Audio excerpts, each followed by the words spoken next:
We have a large number of our members have gone to camp in Agahee.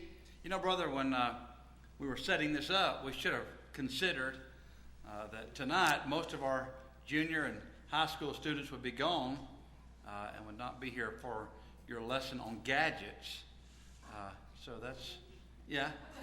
So all the gadgety people are gone tonight. But I think probably we need to be as educated, or more so, than they do. But we're so thankful to have Brother Dave with us. He's been at West Georgia for 6 years, and he was here last year. One of the few times I got to be here for the summer series last year, and I got to hear Brother Dave. And first time I got to hear him speak, did an outstanding job. So he's back again this year, and we're very thankful to have you, and I won't take any more of your time, brother. Come on up.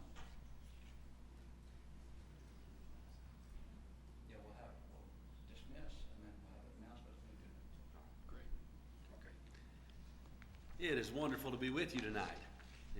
Last year was the first time I've been able to speak, at least here in the meeting place with you, brethren. I have taught some classes over here for the Georgia School of Preaching, and so it's great to be with you at any opportunity. I love the theme that you're studying together for this summer series. How shall the young secure their hearts? We need to be very concerned about our young people. We all were young people at one point, and now we're in an auditorium here, and for the most part, we are adults, ranging from young adults to some maybe in our twilight years, but we all were young people at one time. And the one thing that we have in common, and that our young people need so that they can have in common, is faith. It needs to be built up. It needs to be strengthened. It needs to be their own, so that when they come into their adult years and live through their adult years, they will have the faith that they need to stand with God. So absolutely, our young people need their hearts to be secured. And tonight, we're going to be studying together the influence of electronic gadgets on our children. And are these things being good? Are they helpful and beneficial? Or are they harmful and causing difficulty? And I want us to understand right off the bat, we're talking about a very small realm of things that have become very big in the use of them. These electronics, there are not that many as far as what types there are. We started with television in the home, and then we came, of course, to the radio, or actually had radio first and then television. And then everybody started getting the home computers, and now it's gone to where everybody has laptop computers.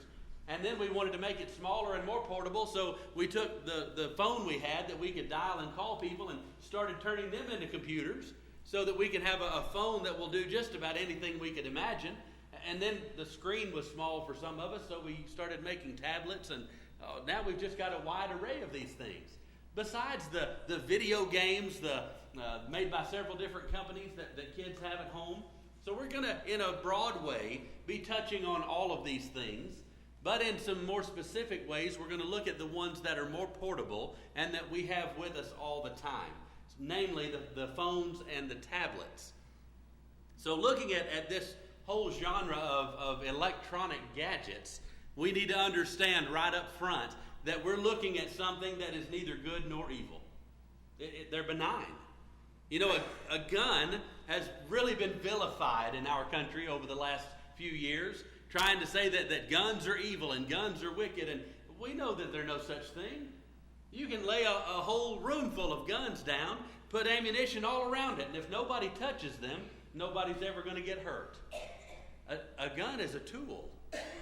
You know, you can have a room full of hammers, and as long as they're laying around on the floor and nobody touches them, nobody's going to get hurt. But if you walk into a room full of hammers and pick them up and start throwing them around, somebody's going to get hurt. Tools are made for purposes to be used for good things. That's what people usually invent tools to do, is something constructive, something that's productive, that's helpful, that's good. And these electronic gadgets are simply a type of tool.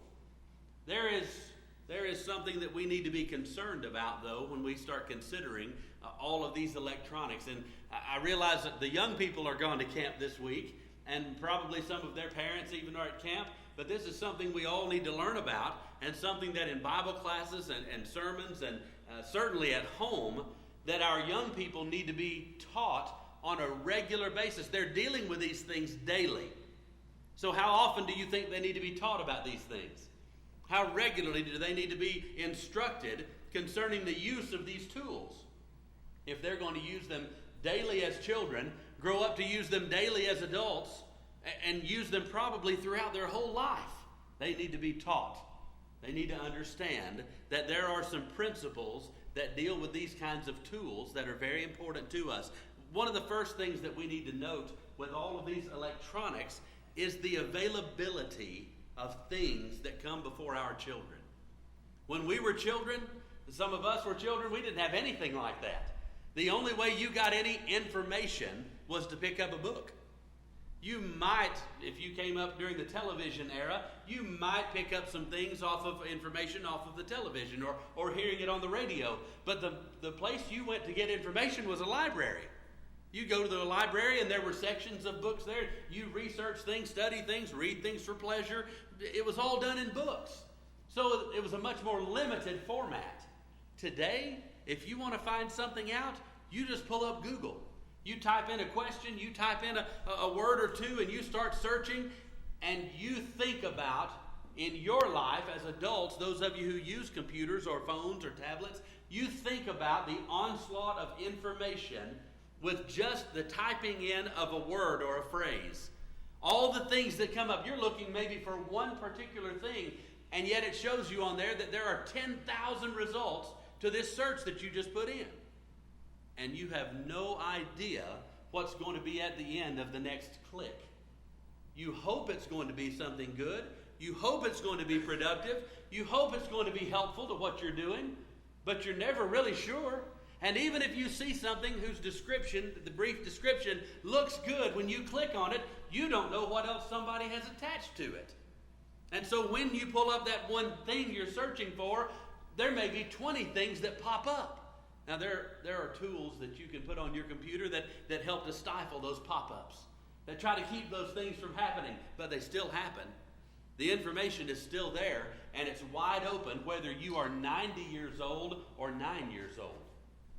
And you click on those things, and they start coming up, bringing up all of this information. We need to know about the availability to our children of putting all of this information in their hands and in their heads with just the clicking of a few buttons. We need to be aware of what they are able to see. Even when we guard it, even when we supervise it, even when we do everything we can to be as safe as we can, we need to know what is available. Now, there are a lot of good things available through the smartphones and the tablets and the computers. A lot of good things. I've got on my phone a Bible program. It's actually not just a Bible program where you pull up the Bible. It is a Bible study program. You've probably got books that you use when you study the Bible sometimes, like maybe a Thayer's Greek-English lexicon or Vine's expository dictionary of Old and New Testament words, several study tools. I've got those in a Bible study tool that's on my phone and on the tablet that I use. So if I'm sitting at the hospital while somebody's having surgery and there's nobody there to visit with, I pull that up and I start studying something. Start working on a sermon or a Bible class or something that I just want to study and look at. There are some very good and spiritually uplifting things that you can have on a phone or a tablet or something of that nature. There are good entertainment things on there. There are some games that children like to play on devices like that. Games where there's nothing at all wrong with them, nothing bad. You sometimes hear the media about the bad games. And there are certainly games out there that have got content that our children don't need to be viewing and playing, but there are some games that have nothing bad about them. And so it wouldn't be harmful necessarily for a child to be sitting and playing one of those games. Sometimes children in school have to do research. They have to look things up like we used to do at the library with books. They've learned to do it online. And so if they're writing a research paper or having to study for a class project, they can go online and they can research things and find the material there. It can be very helpful and very useful. And as parents, grandparents, those who are supervising the children, we need to help them find those good things, good ways to use it. It's going to be there. It's going to be used. We need to help them learn to use it to the best that it's going to be for them, to their benefit. Because we also know with this issue of availability, there is a lot that is harmful, a lot that is dangerous. One of the rules that we made very quickly with our children dealing with any kind of game or a toy, anything that will connect online, they can't play anything that will let an open chat come on there. We won't let our kids play something where some stranger can get on there too and start chatting with them and us not know what's going on. That's not going to happen. With my children, it's not going to happen. You may let your children chat with people online. You better be careful. We read more and more reports all the time of predators who are looking for children that they can connect to, because online you don't see a face, you don't see who they are, and so they pretend to be other children and connect with kids, and then you read about somebody being kidnapped and problems happening and dangerous things taking place. We need to be very cautious. We need to know that even though we may be doing the best we can and helping our children do the best they can, there are other people who are seeking to do harm. We need to be aware of that. We need to understand that that's a part of the difficulty they can face. Another difficulty that our young people are facing today is a whole area of the digital age called social media. Facebook, Snapchat, Twitter. You probably hear these words all the time. You hear these things, some people talk about these things as if it's just getting up and eating breakfast. I don't do much social media. I had a Facebook account for a while. I turned it off and just don't use it. I don't get on social media. I've got a phone number. I have email. With that phone number, there's text messaging. There are a number of ways for somebody to reach me. I don't have to have a social network for me to be sociable. How many friends do you have on Facebook? If you Facebook, you already know what I'm talking about. How many friends do you have on Facebook? If you have a problem, how many of those friends are going to come help you? If they have a problem, how many of those friends are you going to go to help? So my question is, how many friends do you have on Facebook? You've got a lot of people that you've connected with in some way. Maybe they were former friends, maybe people you went to school with years ago. I'm not saying somebody's bad for doing those things, keeping up with people and using that to communicate. I don't prefer it, but I don't think it's evil to do that, although there's a lot of evil that goes on with social media. A lot of things that should not be going on. People attacking each other, openly slandering each other, gossip, backbiting, lying, all kinds of things going on. Go through the book of Proverbs and read all of the warnings and admonitions, all of the damage that can be done when we misuse the tongue. Well, misusing the keyboard is the same thing. Treating people in ways that they shouldn't be treated is always wrong, no matter what the media form is. But there's a lot of that goes on social media. People talking about each other in ways that they should not. If you've got a problem with someone, what are you supposed to do? Go to them. Go deal with them. Social media does not promote that. It promotes telling everybody else in the world but them. Social media gets in the way of real friendships. I call it the anti-social media sometimes. Because you'll see a person sitting in a room filled with their friends, and they're sitting over in a corner on Facebook, talking to people that the only way of communication they ever have with them is through Facebook. They're ignoring their friends, talking to Facebook friends. It can be very antisocial instead of social. It drives people to stay at home and not get out, not go do things with their brethren, do things with their family. It can turn people in wrong directions.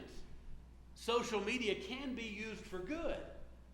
It's not a good or evil thing in and of itself. It can be used for good, or it can be used to do things that we shouldn't be doing in the first place. You know, social media also brings up another problem. People are so connected that they're afraid to miss anything. So what do they end up doing? They end up snubbing everybody around them. In fact, they've come up with a new term called phubbing, phone snubbing. They've actually made a new term for this. People who can't get off their phone and deal with the people who are right in front of them. Snubbing everybody around them by always doing this. Rudeness is never a good thing. Ignoring the people right in front of you is never a good thing. We need to be dealing with the people with whom we come into contact. The people that we see, the people that we can know, the people that we can affect. We need to be having those relationships. And we need to keep this other in its place. I'm not saying it's evil, but it needs to be kept in the right priority. It needs to be kept in its place. You know, people get on Facebook or on Twitter or sending pictures on Snapchat, and some of the things that go out are things that just don't need to be ever said in front of anybody. You know the person that for years did it with their mouth, and now they're doing it with a keyboard. And one of their favorite phrases is, well, I speak my mind. Whatever comes to my mind, I say it. So what you see is what you get. You know, Solomon talked about that fella, didn't he? A fool uttereth all his mind. We need to remind people, it's not a good thing to say everything that crosses your mind. That is not a good character trait. Amen. That's a foolish character trait, according to Solomon, according to God. We need to keep a control on the tongue, not let it run free. There's a lot of wrongdoing that can take place with social media and those different kinds of sites. One of the problems that we need to be aware of and that we need to make our children aware of is the problem of online pornography. Pornography is an industry that has milked the American public for many, many years. For a long time, they were like everything else, limited to printed form. And they had to, by law, keep it in certain places so that children couldn't find it, couldn't come across it accidentally, and the only adults who could get it were ones who were willing to go in somewhere and buy it. Well, now, it can come up anywhere at any time. And I'll tell you this from experience, you can be searching Bible subjects, Bible words and things online, and as I said earlier, you don't know what somebody else has tied to that. There have been people who ignorantly get online and start trying to do a search for their family. And because of what their family name is, pull up all kinds of awful things. Things that we as adults don't need to be seeing and should be appalled that they're out there and they're that open, but it should really put us in fear in our children having these things in their hands. It used to be that the only children who ran across pornography were children whose parents maybe had that around the house. Now, every child that has any kind of electronic gadget that will connect to the internet, they have it within 1 or 2 clicks, no matter where they are or what they're doing. In any given time, they can go in just 1 or 2 clicks, they can have something right there in front of them that nobody is supposed to see. We need to keep that in mind in teaching and training our children, both in how to use those things and in the evils of what pornography is. Pornography is looking at somebody's nakedness who doesn't belong to you. Do we realize that's what it is? That's what it is. If you're looking at the nakedness of a person who's not your spouse, then you're viewing pornography. So when that movie just has that one short scene, when that now television shows have this in it too, just that one thing, it wasn't that big a deal. It was not that big is it really not that big a thing? For somebody, even for just a split moment there, for somebody to show their nakedness and for us to see it, it is a big thing. It's a sinful thing.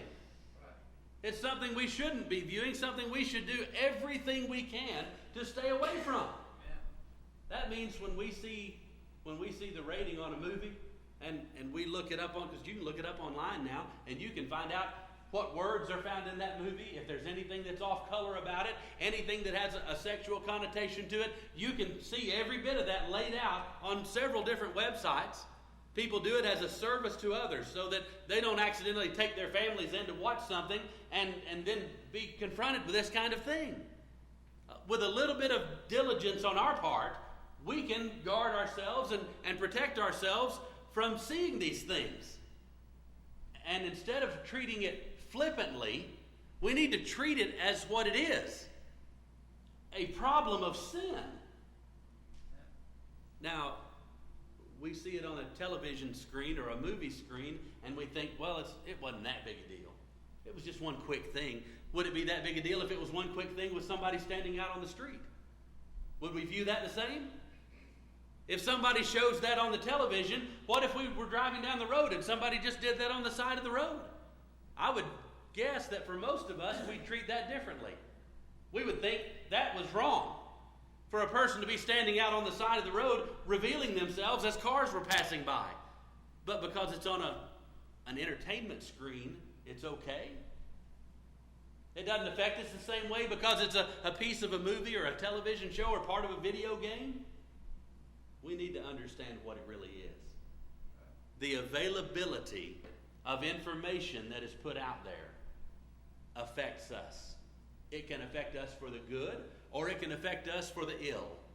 If we do good things with it, it's a tool that can help us. It can be upbuilding to us spiritually as well as with our minds, with our intellect, whatever we're studying.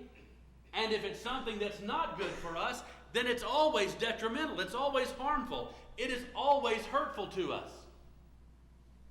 This kind of thing tears families apart.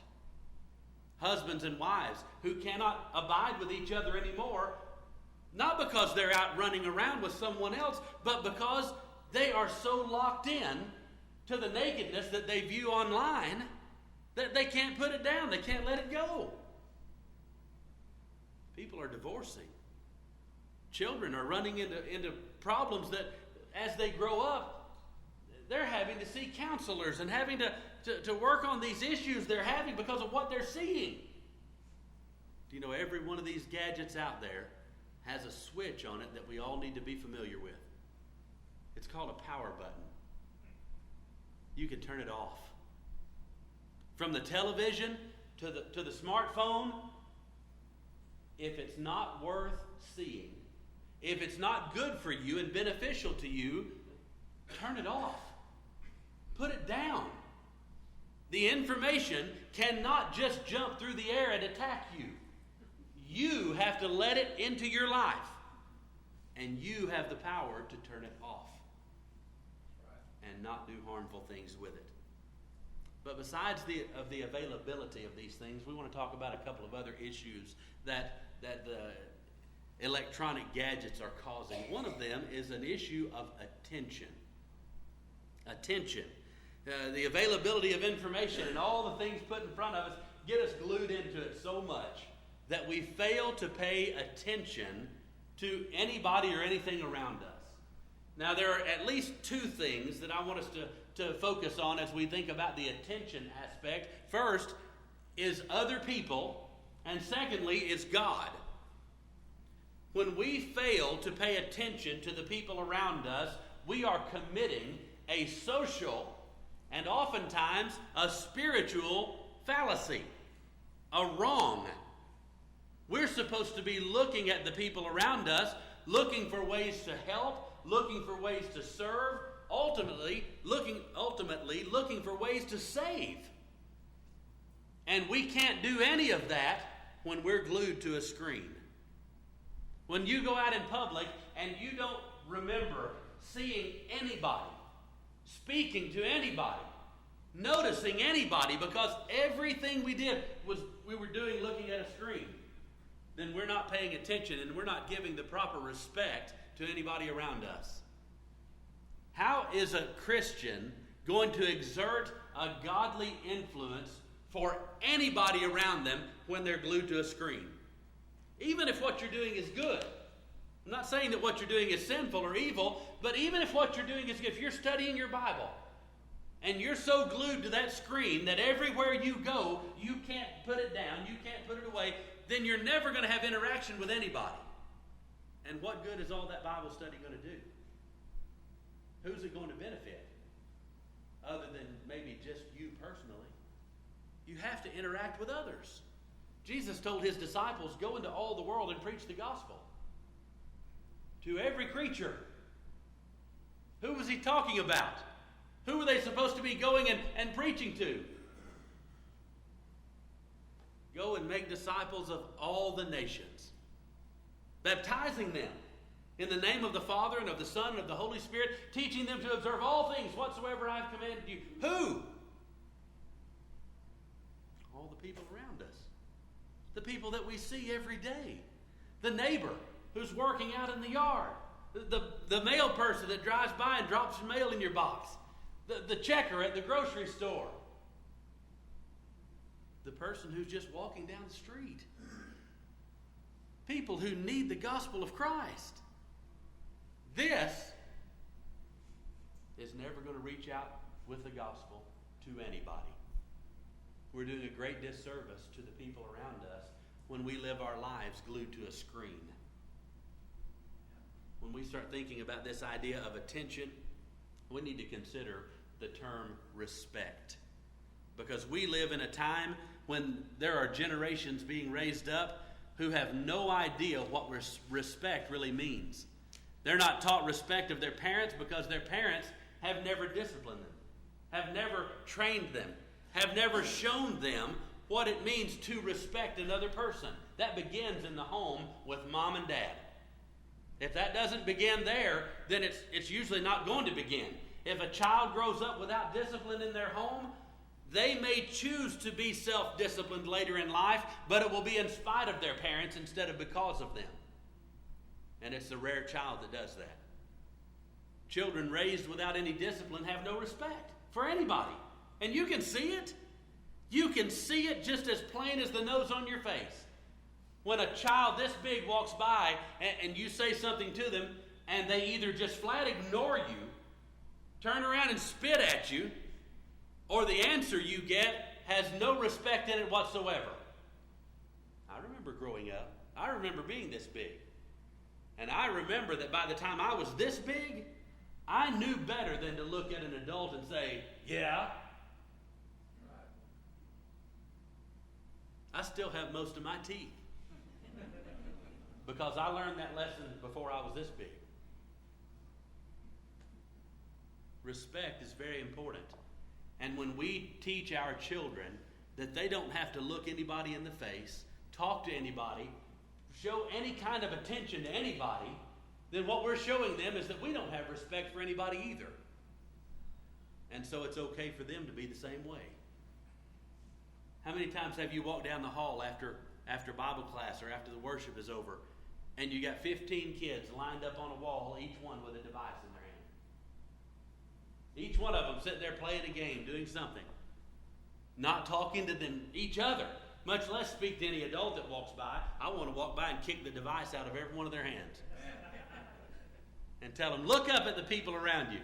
Show some respect. I don't want my children doing it. I don't want other children doing it. When it gets to that level of attention locked on a screen, I believe we've let our children go too far. How about parents and children in the home? You ever hear a parent tell their child, call their name, and then say, come here, and hear the child say, just a minute? I remember the repercussions of that growing up. Just a minute. Oh, no. No, when I call you, I mean now. And next time, you won't think to say just a minute. You might say yes sir or yes ma'am while you're scrambling to your feet and getting to where I am. But that's the way it's supposed to be, isn't it? Yeah. Authority and submission. I'm not saying parents don't love their children. I say parents show the highest love for their children when they teach their children what authority is. What it means to obey. What it means to pay attention. To give focus. Look at the Proverbs. From Proverbs 1:5 coming down all the way to 23:19. How many times do you read Solomon saying, hear? Hear, my son. Give ear. Give heed. Pay attention. Can you picture Solomon's son sitting there with a tablet in his hands? Pay attention. I'm giving you something here that you need desperately now and for the rest of your life. Pay attention to what's being said. The more this is going on, the less any attention is being given to parents, to teachers at school, to teachers in the Bible class, I wish every teacher in Bible class would take every device away from children when they walk in the door. Pile it up in the corner. They can have it when it's done. You're not going to rob it up from them. They can have it and take it with them when they leave. Make them sit down with a Bible. Sit down with a lesson book, whatever they're studying from. Sit down with a pen or pencil and give their attention to the teacher. Study the lesson. Read the scriptures. Actually learn something while they're in the class. Do we recognize what Bible classes are for? I have heard parents in recent years say, I love Bible class time because it's a 45-minute period where I get to listen to somebody and I don't have to deal with my children. Well, thank you for handing them off to somebody else. Because if that's the attitude a parent has, let me be frank about it. If that's the attitude a parent has, I don't want to have to deal with your children. We shouldn't have that attitude about our kids. And we shouldn't allow our children to have those kinds of attitudes going into Bible class. There should be respect and attention given to the teacher of that class all the way through. And electronic devices quite often get in the way instead of being a help in that situation. When we move beyond the respect for others, let's talk about reverence for God. Have you seen the electronic devices during worship? Sometimes people are using them as their Bible. I have no problem with that. I told you I'm not completely against electronic devices if they're used for good things. These gadgets can be used for good. If somebody's using it for their Bible, I've seen people who can, on their tablet, have a Bible on one side and a notepad on the other side, and they're punching in notes and reading scriptures. I have no problem with that whatsoever. We live in an electronic age, and if you're using it for your good, more power to you. That's great. I do that very seldomly, use an electronic thing from a Bible during a Bible class or during a sermon when I'm hearing someone preach. Because I find that if I'm doing that and a little thing pops up at the top that says I got a text or I got an email, even if it's just for a split second, my attention is divided because I noticed that. I don't like that. I don't like for that to happen. So the few times when I found myself using one, sometimes I will turn off the signal to it so that those messages can't pop up, so that it's just a Bible. I can deal with that. But I'm afraid we live in a time when people are so accustomed to having that in front of them that when they're using their Bible and an email pops up, it's easy to just punch that email and read it and answer real quickly and then try to get back to what we're studying. And what has happened is there's been divided attention, divided focus, and an irreverence toward God. We need to understand what it means when we allow our attention to be divided, when we are gathered for Bible study, or when we are in a time of worship unto God. We've told people for years, if you want your worship to be received, to be heard, to be acceptable to God, then you've got to be involved. Otherwise, it's not worship. You may be sitting among people who are worshiping and not worshiping yourself at all. If you're thinking about something else, let your mind wander on some other thing, and you don't give your attention and your focus. An electronic device can be a problem in that area if you're not very diligent in the way you use it, the way you govern yourself while you use it. Make sure that it's used for the right purpose. If it's causing a distraction, put it down. Turn it off and pick up a paper Bible, a book. I know that gets really old-fashioned to some people, but the book still works. The pages will still turn. It'll get you right where you need to go, and you can read those scriptures. It works very well. It has for a number of years. If the electronic device becomes a problem in worship, put it down. When a preacher is up there preaching, and he sees somebody look like they're reading and then maybe punch in a note, you can tell the difference. You can see the difference when somebody's doing that, or when they're sitting there with both thumbs going, just wearing it out, texting somebody and having 4 conversations and telling you they're listening the whole time. Well, your definition of listening and mine may be 2 different things. Focus and attention need to be given in respect to each other, and reverence needs to be given when we're dealing with God. We need to make sure that we are worshiping in spirit and in truth, and electronic gadgets can either be a tool we use as we are worshiping and pouring our hearts out unto God, or they can be a distraction and a deterrent to worship, and in that case, they need to be put down. Turn it off. Get it out of the way. Make sure that nothing is standing in the way of being able to worship God. Well, we've talked about the availability of things that are there, and we've talked about the attention aspect. I want us to note one other thing very quickly before we conclude tonight, and that is addiction. Do you realize that there are doctors who are setting up things like the Center for Internet and Technology Addiction? Because people get so glued to what they're doing with these gadgets that they cannot put it down. It's not just that they will not, they cannot. They get so glued to it that they cannot let it be. I've teased people before and told them I'd like for them to go through a psychological test. Lay their phone down on the table and let somebody call them and not answer. Let somebody text them and make it sit there for 10 minutes before you pick it up and answer. Do you know there are people who will be crawling in their seats and losing their mind because somebody's trying to reach me and they can't reach me? What did we do before these kind of phones came out? What did we do before any telephone came out? How did people live when the only way they could communicate with somebody 3 counties away was write out a letter on a piece of paper, seal it up, put a wax stamp on it, hand it to somebody who would get on a horse and take a while to ride over there and deliver it? How did people live? How did they make it? I remember seeing one of the old retired Pony Express stations when we were out in Wyoming years ago. So interesting. But if people had to live that way today, it would kill them. Because they've had instant access to everybody on the globe for the last how many years? I can punch in something on Facebook and let all my friends know with one press of a button. Addiction is a very simple thing, but a very difficult thing.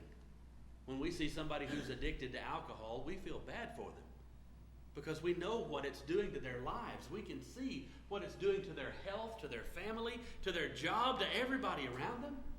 When we see somebody addicted to tobacco, we see the problem that it causes for them, and we know the psychological issues of laying that down and walking away from it. I firmly believe that there are people that the best thing that could happen to them would be for somebody to cut off their cell phone service and make them have to put that thing down and just walk away from it. Because they can't live a moment without it. When they go to get in the shower, it's right there where they can hear it. Just in case somebody texts them or calls them while they're in the shower, they've got a waterproof case on their phone so that when somebody calls them and they're in the shower, they can answer the phone. If I call you and you are in the shower, do not answer your phone. I don't want to hear you wash your back.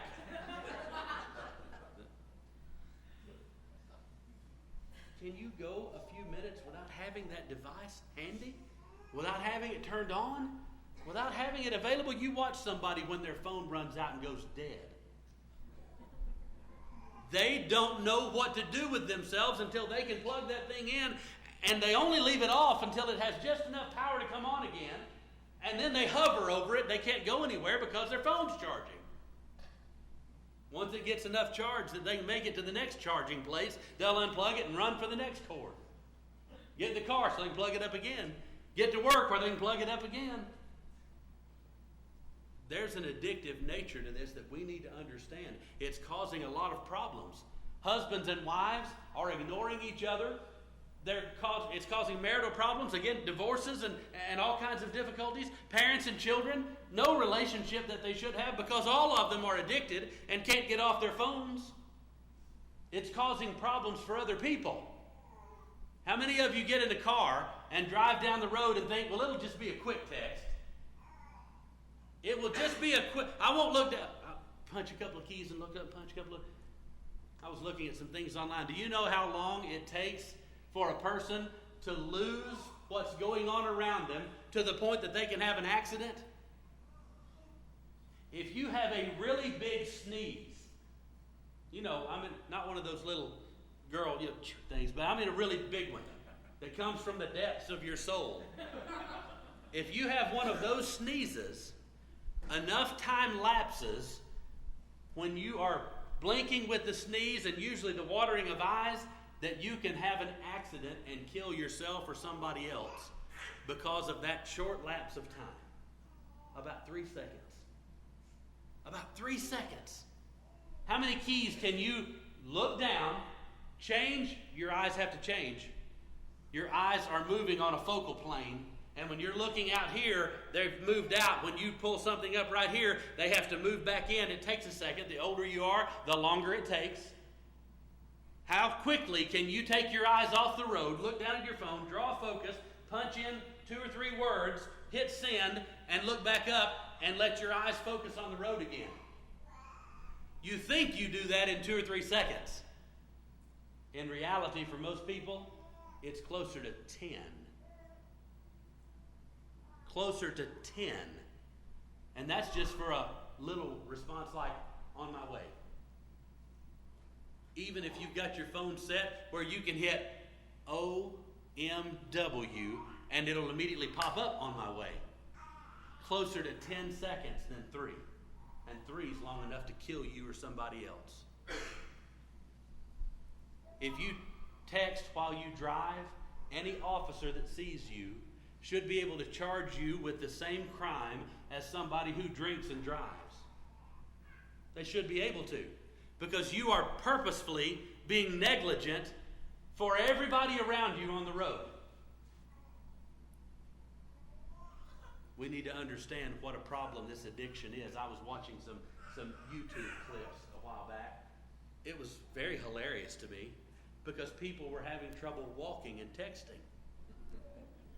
Probably in New York or Los Angeles, with some of these really crowded streets, people are doing something on their phone and walk right into a power pole. I don't know about you, I find that hilarious.